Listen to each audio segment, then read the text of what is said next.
हमारे जितने भी एजुकेशन पॉलिसीज निकले हैं, एक्चुअली बहुत ही बकवास एजुकेशन पॉलिसीज हैं। मुझे याद है कि मैंने एक किताब एडिट की थी on all of the different education policies along the years, and I have to say that one of the best education policies, though I am very sad to say it, Zia के ज़माने में निकली थी। क्योंकि जिया के ज़माने में थोड़ा सा अरे सोच समझ के उन्होंने निकाला था। उससे पहले एजुकेशन पॉलिसी में ये था कि हम लोग लड़कियों को सिखाएंगे कि मुर्गियां किस तरह पालते हैं। This is actually in the official education policy of क्या द किस तरह पालते हैं? मुर्गियां। मुर्गियां। मुर्गियां पालना सिखाएंगे हम लोग, ये हमारा एजुकेशन पॉलिसी है फ्रॉम द 60s और the 70s। And to be absolutely frank, जितने भी मैंने पढ़े थे, हाँ डेफिनेटली जिया के ज़माने का सबसे अच्छा था, which I'm very surprised about. But the fact is that he was not, even though he was also a product of, empire. The reality is that he, because of his whole Islamization thing, he was thinking a little more clearly in terms of education than the others were, because he brought in, for example, special needs education के बारे में, जो हमारा अगर कोई भी policy है तो वो जिया के ज़माने से शुरू हुआ था।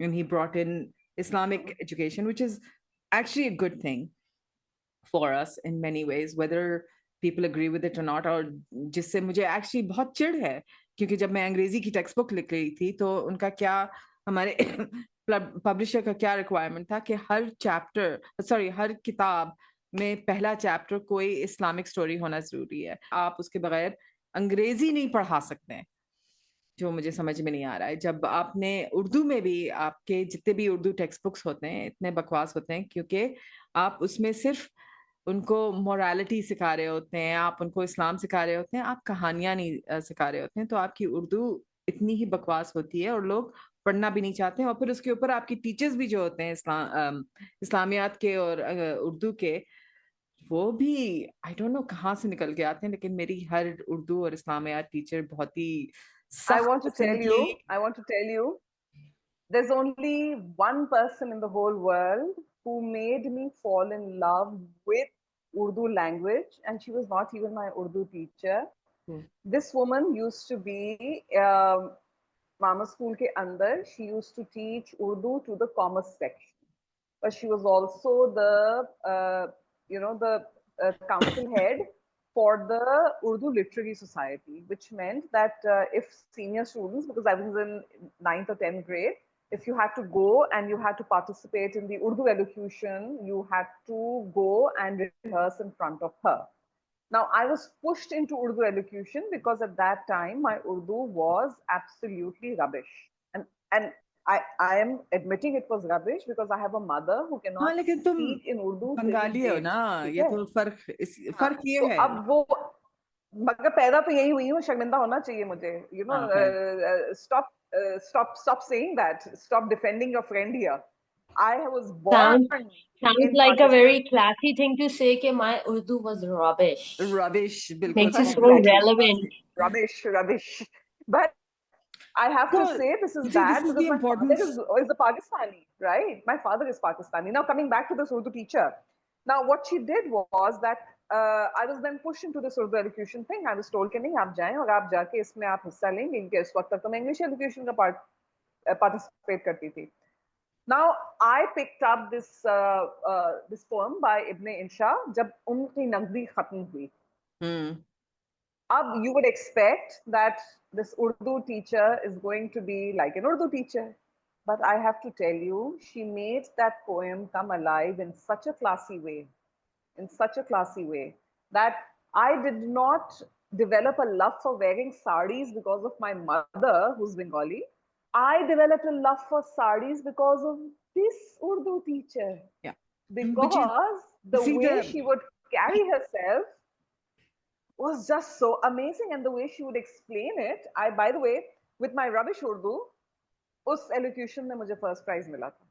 देखो, लेकिन मुझे एक बात बताएं, I think लाइसियम में भी, हाँ के हालांकि Lyceum is now very elite school. मेरे जमाने में तो खैर इतना ज्यादा एलीट नहीं था, हम लोग तो सेकंड ईयर समझते थे अपने आप को, बिकॉज केजीएस में नहीं हमें दाखला मिला था, हमें लाइसियम में दाखला मिला था। लेकिन हमारी बहुत अच्छी टीचर थी जिया के नाम से, जो उर्दू पढ़ाती थी, और जितने भी स्टूडेंट्स उसमें थे उनके क्लास में थे, एक तो उनके रिजल्ट्स बहुत अच्छे आए हैं उर्दू के, और उनने बहुत सारी चीजें पढ़ी हैं जो, क्योंकि ए लेवल में जाके आपका लेवल बहुत ज्यादा, फर्क बहुत ज्यादा है ओ लेवल और ए लेवल में, अगर कंसर्न बट इस बात का, अगर हम इस हकीकत को समझें कि शायरी आपको उसी तरह आपकी कल्बी और ज़हनी कैफियत पे असरअंदाज होती है जैसे मौसीकी।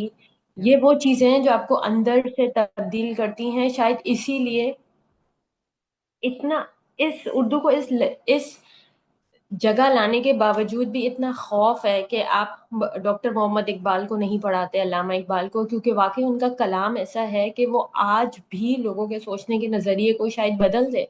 आप इन चीजों को हटा देते हैं, बच्चों को पता नहीं है। मुझे तो ऐसा लगता है कि अगर आप देखें, इट्स अ सिम्बायोटिक रिलेशनशिप। हमारे बच्चे तालीम को इसलिए इस्तेमाल कर रहे हैं कि वो अंग्रेजी ज़बान में उबूर हासिल करके वो सारे प्रिविलेजेस ले सकें, लेकिन हमारी तालीम खुद जिस किस्म का इल्म हम दे रहे हैं वो इसी बात को इंडोर्स करता है। क्योंकि मैं अगर 12 साल की इंजीनियरिंग से पहले की अपनी ज़िंदगी सोचूं, मैंने क्या पढ़ा, मैं हैरान रह गई जब से ये फ़लस्तीन का इंसिडेंट शुरू हुआ। तो मुझे इतनी अवेयरनेस नहीं है उस जियोग्राफिकल लोकेशन की कि कहाँ लबनान है, कहाँ सऊदी अरब की खत्म। मेरी आंखों में वो मैप नहीं बसा हुआ, क्योंकि शायद मैंने 12 साल की तालीम में उस मैप को उस तरह देखा ही नहीं अपनी किताबों में। जबकि एक मुसलमान होने के नाते अगर आप वो चीजें पढ़ रहे हैं तो वो सरजमीन तो हमारे लिए कितनी अहमियत रखती है, हमारी जी बिल्कुल, तारीख के हिसाब हमें ये के चीजें हवाले से। मालूम होनी चाहिए। लेकिन देखो, हम मुझे किसी ने उस चीज से एक्सपोज किया ही नहीं। वो तो अब मैं खुद ये अपनी मैथ्स पसंद का का तारीख इस्तेमाल नहीं होता। मैं आपको नहीं, बताना ये चाहती हूँ कि चाहे आप अंग्रेजी, क्योंकि देखो हमारी उर्दू और अंग्रेजी की किताबों के अंदर भी हिस्ट्री बहुत बहुत प्रोमिनेंट होती है, जिस तरह लेकिन समाज ने भी हिस्ट्री बताया, मगर आपको हिस्ट्री विजुअली क्लिक मैथ्स का होके। इस्तेमाल नहीं करवाया लेकिन जाता। आप एक बात देखें, मैप्स के अलावा भी मुझे याद है कि मैंने बहुत जमातों में कमाल पाशा अतातुर्क के बारे में पढ़ा है और उनको बहुत ही जबरदस्त लीडर और शानदार, मगर मुझे अब अंदाजा होता है कि वो हजरत थे जिन्होंने तुर्की की खिलाफत उस्मानिया के बाद तुर्की को सेक्युलर बनाया उन्होंने। सेक्युलर तो बनाया, हम उन्होंने क्यों तो उनको एज अ मना हीरो कर पढ़ दिया। रहे हैं? आपको अंग्रेज होना इतना इतना उनके हाथ, उन्होंने उनकी वजह से हुआ है कि आप, ही कोई band local dress. You had to dress the way the British were dressed. He banned things like, ऐसे इंसान को उर्दू की दूसरी तीसरी चौथी जमात में आप बच्चों को हीरो बना के पेश कर रहे हैं। ये कौन डिसाइड कर रहा है ये सारी बातें? this किसने is my कमाल point. पाशा अतातुर्क को हीरो Yes, बनाया है? exactly. And this is my point. This is my point. कि When he is आपने anything but। आपके जो बेहतरीन ज़हीन लोग निकल के आ रहे हैं वो इंडिविजुअल टीचर्स की वजह से निकल के आ रहे हैं, आपके एजुकेशन सिस्टम की वजह से नहीं निकल के आ रहे हैं, जी क्योंकि बिल्कुल एक्चुअली बिल्कुल। बकवास है हमारा education system, starting from the curriculum. और जो करिकुलम नया एसएनसी भी आया है, किसने बनाया है? आपने एक लिबरल वेस्टर्न एजुकेटेड बंदे को लाके खड़ा बिठा दिया उधर। और मैं थी एडवाइजरी बोर्ड पे थी for grade 9 and 10 English for a very short while with the SNC, and the discussions we had were, I mean, frankly useless. उन्होंने हमें क्यों लाके बिठाया? हमारी कोई as such इनपुट नहीं ली उन्होंने। और उनके पास जो SLOs भी उन्होंने डाले हैं, वैसे तो when you look at it very, you know, on the surface, superficially अगर आप देखेंगे तो ठीक है, it makes sense, it is properly structured। आप एक चीज के ऊपर बिल्ड कर रहे हैं, स्कैफोल्डिंग है, आपके नेचुरल प्रोग्रेशन भी है आपके सारे SLOs के, तो it makes sense। But when you start reading them carefully and you start writing books based on the SLOs, you understand कि सबसे पहले तो बहुत ज्यादा इंफॉर्मेशन आप बहुत यंग उम्र में बच्चों को सिखा रहे हैं। इनको ये सीखने की जरूरत नहीं है। उनको 10 साल की उम्र में नहीं मालूम होने की जरूरत है कि बैंकिंग किस तरह होती है या ट्रेड क्या है, बिजनेस क्या है। उनको इन चीजों का कोई ताल्लुक नहीं है। आप उनको क्यों नहीं सिखा रहे कि हमारे मुसलमान कहाँ थे, हमने क्या इजाद किया है, हमारे क्या रोल मॉडल्स हैं? किसी को किसी का नाम नहीं मालूम होगा। I mean So Ibn technically Khaldun what का you're saying नाम is किसको Sabahat मालूम के होगा? पेडागोजी इंप्रूव कर दी, इन्होंने पेडागोजी इंप्रूव कर दी, लेकिन जो कंटेंट अपने आप पे था या जो टॉपिक था, व्हाट यू सेइंग इज कि उसमें डिटेरियोरेशन आई है और उसमें बहुत ज्यादा स्पेस है बेहतरी की। डिटेरिएशन और मैं नहीं आई आपको है। इस बात की मिसाल दे रही हूँ कि there is miss information yes, included. Kemal Pasha Ataturk को हीरो दिखाना एक दिखाना इज आपकी कंप्लीटली रिलीजियस आइडेंटिटी के खिलाफ है, क्योंकि उसने इस्लाम के निजाम के खिलाफ बात की थी। तो आप कैसे एक इस्लामी जमहूरिया पाकिस्तान में ऐसे इंसान को ये हीरो के खैर, तौर पे बच्चों को पेश कर रहे हैं? I mean, not just Islamically, I think culturally be, culturally also at the end of the day, he sided with the colonizers and said, हाँ ठीक है, ये लोग जो कह रहे हैं बिल्कुल सही कह रहे हैं, हम लोग अपना सारी आइडेंटिटी हम लोग अपनी तबाह कर देंगे, दबा देंगे और इनकी आइडेंटिटी ले लेंगे, which is क्योंकि exactly what the हमारी पूरी colonizers want. जितनी हिस्ट्री हम पढ़ाते हैं वो पूरी तरह टेंटेड है ना उस कॉलोनाइजिंग कलर से। हम अपने बच्चों को वो बिलोंगिंग देना ही नहीं चाहते कि आप कुछ थे। हमारे बच्चे यही समझें कि गोरों से पहले तो कुछ अच्छा था ही नहीं, Exactly. गोरों के अच्छा, अलावा तो कोई एक सिविलाइज तो कौम मुद्दा दुनिया ये में है आई तिलक, नहीं। दूसरा वो एक बात जो तुमने शुरू में की है ना कि देखो, अगर मैं एज एन एजुकेशनिस्ट सोचती हूँ तो, और मैं कहती हूँ कि जी आपके पास जो टेक्सोनॉमी है, ब्लूम्स टेक्सोनॉमी है, जो कॉग्निटिव डोमेन पे काम करती है, वो ये कहती है कि लोअर ऑर्डर थिंकिंग स्किल्स जो आपकी है ना, ये वो हैं जो कि ऑलरेडी स्टैब्लिश हुए आपके जो कॉन्सेप्ट्स हैं उनके ऊपर काम कर रही है। ठीक है, कि आप इसको समझ लें, मगर फिर वो आपसे कहती है कि आप हायर ऑर्डर थिंकिंग स्किल्स की तरफ जाएं, आप जाएं और जा करके समझें कि जो कुछ स्टैब्लिश हुआ है उसको एनालाइज करें। क्योंकि लोअर ऑर्डर थिंकिंग स्किल्स आपसे कहती हैं कि जी आप पढ़ें, समझें और उसे अप्लाई करें, मगर फिर हायर ऑर्डर ये कहता है आपसे कि आप अब उसको एनालाइज करें, कि उसका मवाजना करें कि जी ये सही था, गलत था, आप प्रपोज करें बेहतर क्या हो सकता है। आपका एजुकेशन सिस्टम अगर लगा हुआ है लोअर ऑर्डर थिंकिंग स्किल्स के सबसे नीचे वाले लेवल पे, जिसपे आपको कह रहे हैं कि रट्टा लगा के रिप्रोड्यूस करें, ठीक या है, वो आपसे तो बहुत हो गया तो वो आपसे वाई का नहीं, सवाल देखो कर रहा है, ठीक है ना। Rahila, again, एक you're मिनट moving बात, away from the एक मिनट, एक subject. मिनट, एक मिनट, The reason I'm एक interrupting मिनट, एक you minute, is because we're getting off topic.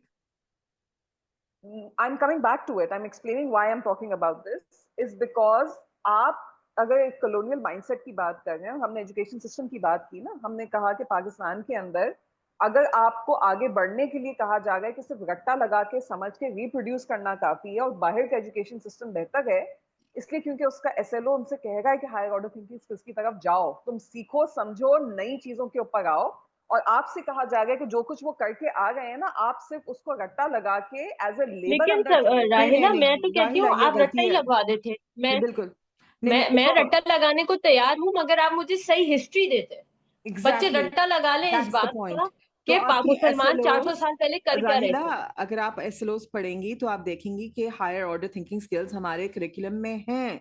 They have taken them word for word from the US, from different universities, from different schools, and from different curriculum around the world, and they have reproduced those into this without really thinking about it. The problem is that the subject matter that they are asking you to teach is incorrect. और हमारा जो रट्टा वाला मसला है ये implementation पे आ जाता है, आपके ओरिजिनल करिकुलम के उससे कोई ताल्लुक नहीं है। ये सिर्फ इम्प्लीमेंटेशन और फिर एग्जामिनेशन के जो मसले हैं उस पे, उसके वजह से आप लोग रटा करते हैं और कोई वजह नहीं है really. And the reality is that the curriculum itself is teaching you bakwas things. It is teaching you the wrong things. हमको जब curriculum अपना बनाना है, हमें इस mindset से आना चाहिए कि कोई फर्क नहीं पड़ता कि ये आगे जाके कौन सी नौकरी लेंगे, हमको इनको क्या सिखाना चाहिए अपनी आइडेंटिटी और अपनी कल्चर को आगे बढ़ाने के लिए। बिल्कुल। देखो, इसमें आई वुड से कि बैलेंस इंपॉर्टेंट है, क्योंकि आप अभी एक ग्लोबल एनवायरनमेंट में रहते हैं, ठीक है ना। मैं क्यों एम्फसाइज कर रही हूँ कि आपका हायर ऑर्डर थिंकिंग स्किल्स आना जरूरी है, उसकी वजह यह है कि जब आप एक ग्लोबल वर्ल्ड में जाते हैं ना, तो आप सिर्फ एक पर्सपेक्टिव लेके नहीं आ सकते, फिर आपका वही हाल होगा जो इस वक्त बाहर वेस्ट में हुआ हुआ है, क्योंकि उनके हिसाब से जो उनकी रियलिटी और उनकी हिस्ट्री है ना, सिर्फ वही सही है, ठीक है, क्योंकि उनको सिर्फ वही सिखाया जा रहा है, आपको कंपैरिजन नहीं सिखाया जाता। No, but you आप see, यहाँ पे अगर बैठ करके we're not सिर्फ saying अपनी that. आइडेंटिटी के ऊपर लेकिन नहीं जा सकते। No, no, राहिला, आप राहिला, जो we're बात not कर saying रही है ना, that. देखिए, वो तो सही है, ठीक है, लेकिन वो एक तो बात की बात है। एक बेसिक नॉलेज बैंक होना चाहिए जिसमें आपको अपनी कल्चरल रिलीजियस आइडेंटिटी की सारी इंफॉर्मेशन हो पहले, उसके बाद आप हायर ऑर्डर में जाएं और उस हर चीज को क्रिटिकली एनालाइज करें, पर आपके पास पहले एक नॉलेज बैंक तो हो ना, जो आपकी बेस हो। जब आपका base itself is based on a colonial mindset कि हम लोग सिर्फ वर्कर्स निकालेंगे और वो लोग पैसे कमाएंगे, वो भी हमारे लिए पैसे कमाएंगे, अपने लिए भी नहीं। क्योंकि हमारा देखो, जब आपने शुरू में ही आपने उनको ये सिखाना शुरू कर दिया है कि आपकी जबान बकवास है और हमारी जबान सुपीरियर है, तो फिर उसके आगे आप यही बंदे निकलेंगे ना जो चाहेंगे कि हम लोग बाहर जाएं और हम लोग एम्यूलेट करें, हम लोग मल्टीनेशनल्स में काम करें, हम लोग लोकल कंपनीज में काम नहीं करेंगे, क्योंकि लोकल कंपनीज इतनी अच्छी हो ही नहीं सकती जितनी बाहर की कंपनीज होंगी, क्योंकि वो तो अंग्रेज हैं। तो जब आपने शुरू में आपका बेस ही यही है, तो आप कुछ भी पढ़ा लें, किस तरह भी पढ़ा लें, कोई भी हाई ऑर्डर थिंकिंग स्किल्स पढ़ा दें, when that thought is in your head that no matter what happens, I am not as good as the white man, then it doesn't matter what you teach them. You are going लेकिन to आप be ये a एक अजीब slave C to the बात white है man ना, for the rest of your life. लेकिन आप जैसे ही आप अपने करिकुलम की किताबों से बाहर निकलते हैं, आपको ऐसा लगता है कि आपने एक बिल्कुल मुख्तलिफ दुनिया में कदम रख दिया जहाँ इल्म मौजूद है। मैंने सारी जिंदगी फिक्शन पढ़ा, लेकिन जैसे ही नॉन फिक्शन शुरू किया मैंने, चंद किताबों का मैं आपको बताऊं, विलियम डैलिरिम्पल की किताब लास्ट मुगल, जब वो किताब पढ़ी तो मेरा तो नजरिया ही बदल गया कि 400 साल पहले मुझे समझ में आ गया कि 400 साल पहले मुसलमान क्या कर रहे थे। 12 साल मैंने स्कूल में पढ़ा, 10 साल स्कूल में, 2 साल कॉलेज में, कुछ नहीं पता मुझे इस तरह जिस तरह आपको ये इन्फॉर्मेशन जो उन किताबों में मौजूद है, ये स्कूल के सिलेबस में क्यों इनकॉर्पोरेट नहीं है। ये बहुत जरूरी है कि बच्चों को पता चले कि हकीकत में क्या हुआ था 400 साल पहले। अगर आप अपनी बच्चों को ये बात समझ में चाहे ना आए, लेकिन जो लोग करिकुलम बना रहे हैं उनको इस बात की समझ होनी चाहिए कि अगर आप अपनी रूट्स को नहीं पढ़ेंगे तो आप आगे नहीं जा पाएंगे। आप जितना अपनी रूट्स, आप डायरेक्शन खोजेंगे आगे। मगर आपका मेथड जो है ना, वो मेथड भी इस बात पे अग्रीमेंट पे आना चाहिए कि आपके पास रिप्रोड्यूस सिर्फ कंटेंट ना आए, आपके पास एक अलग नजरिए का भी स्पेस हो।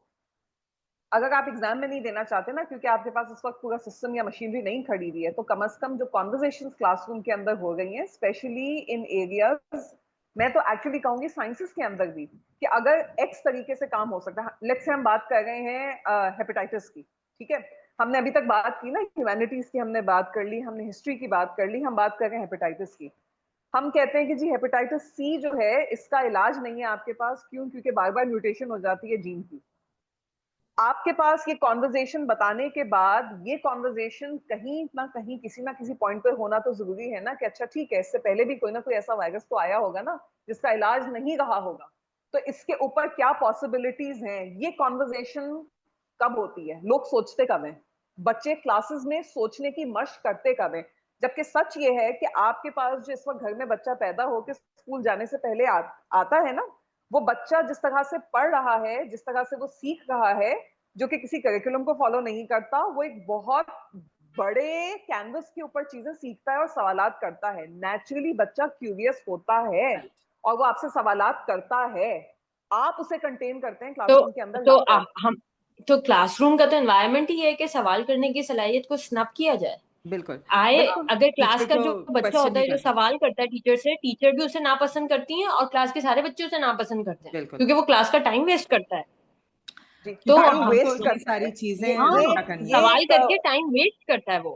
So look, this is what I think the reason that I think that it's so important कि आपका curriculum में ही हमारी cultural identity का एक बहुत बड़ा हिस्सा होना चाहिए, कि आपके पास ऐसे बच्चे ये पढ़ के निकलेंगे वर्कफोर्स में भी, और फिर रूलिंग क्लासेस में भी ऐसे लोग निकलेंगे जिनको थोड़ा सा प्राइड होगा पाकिस्तान में, क्योंकि उनको अंदाजा होगा कि हमारी एक्चुअली इतनी रिच हिस्ट्री है और हम लोग क्या होते थे, क्या कॉलोनाइजेशन की वजह से हमारे साथ हुआ है, और कहाँ हम लोग जा सकते हैं अगर हम लोग अपने वो पुरानी चीजें याद रखें। और ये लोग हमारे रूलिंग एलीट में आएंगे, और जब तक वो रूलिंग एलीट में नहीं आएंगे, जब तक उनके पास कोई इंसेंटिव नहीं होगा कि वो हमारा एजुकेशन सिस्टम बदलें। At the end of the day, when you love your country you will make a change. तो ऐसे लोग तो कभी रूलिंग एलीट में आएंगे ही नहीं ना। who love their कि country. जैसे ही ये ये वाले बच्चे सवाल करते हैं ना, मैं तुम्हें एक बात बताऊं, ये जो स्नब करने वाली बात है, ये स्नब करने वाली बात सिर्फ क्लासरूम में नहीं है। आज अगर कोई बच्चा अब मुझे नहीं पता कि हमारी जनरेशन के माँ बाप किस तरह के होंगे, लेकिन वो जो एक जनरेशनल तरीके कार के ऊपर दुनिया चल रही है, उसमें घरों के अंदर अगर कोई खड़ा होकर के क्वेश्चन करता है या सवाल उठाता है, तो उसको भी आप जो है ऑस्ट्रेसाइज करते हैं।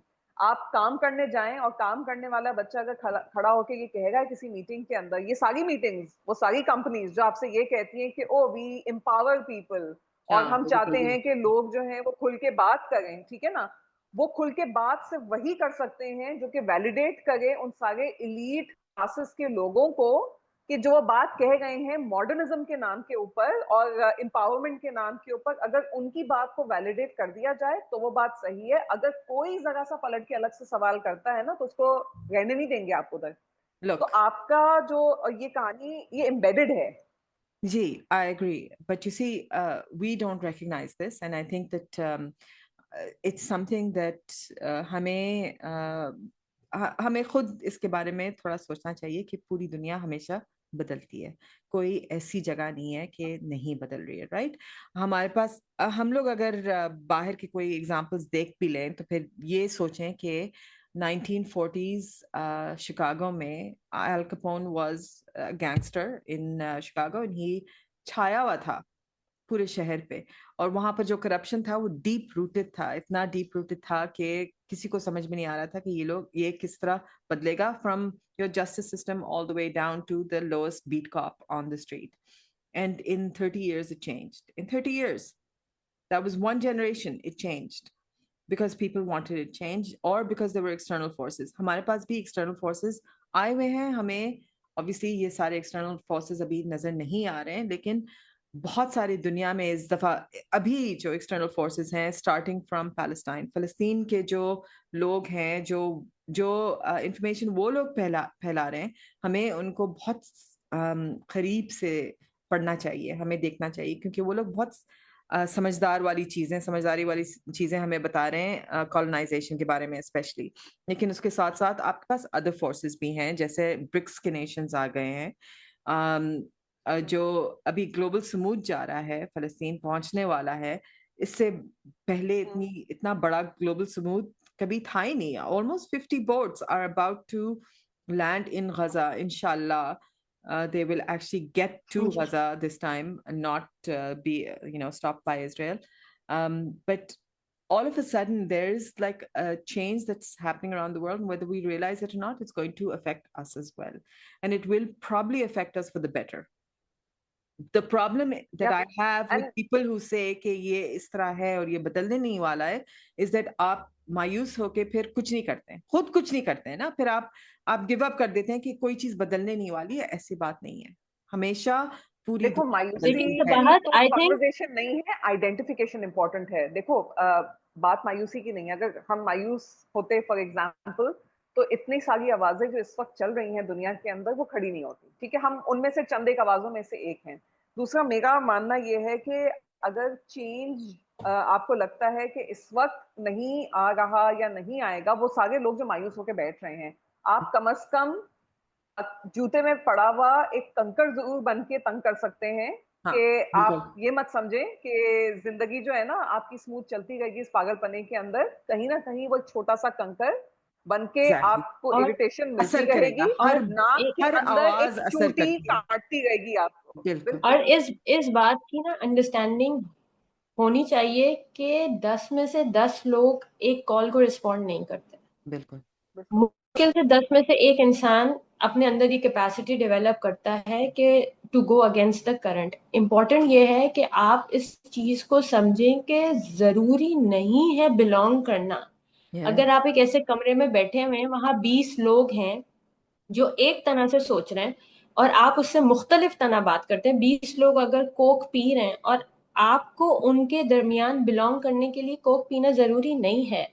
थोड़ा सा अगर हम इस चीज को डेवलप करें कि I am okay with being different, I am okay with being disliked, I am okay with being not belonging, and I kid you not, it takes struggle to not belong, to learn to not belong. Yeah. But I swear, it takes just as much struggle to belong.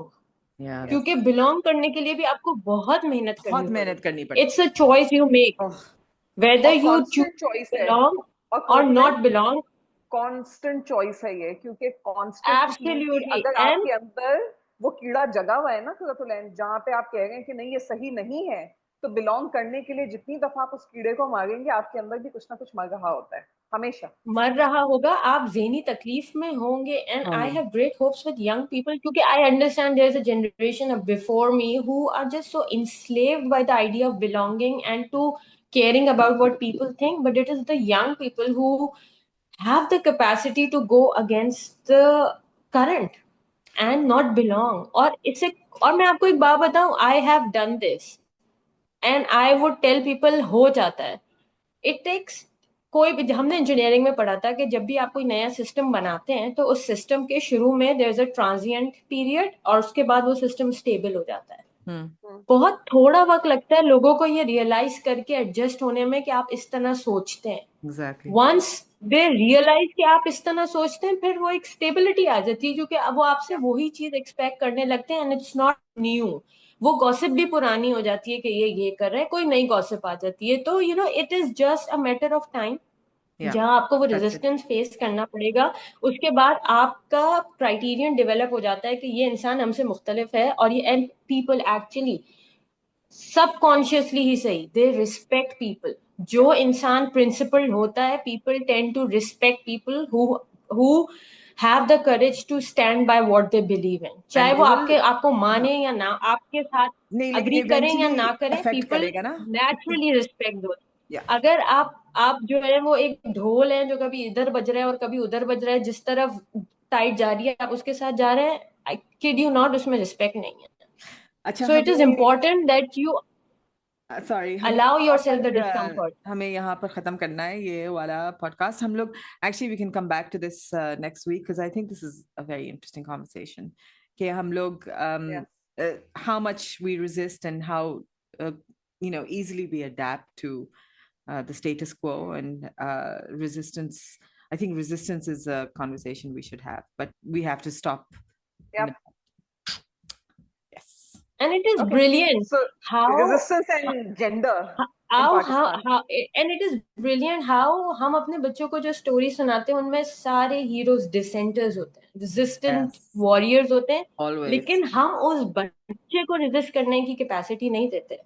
नहीं, we don't want them to. Yeah. हम कहते हैं adjust कर लो. और बेटा ये सब, the number of times I've heard कि अगर आपने काम करना है तो ये सब तो बर्दाश्त करना पड़ेगा. Yeah. Like, all right, guys. We're going to talk next week because this is too good of a conversation. Yep. All right. It was lovely talking today. Maza aaya. Yes. As always. All right then. Khuda Hafiz. Bye. Khuda Hafiz. Khuda Hafiz.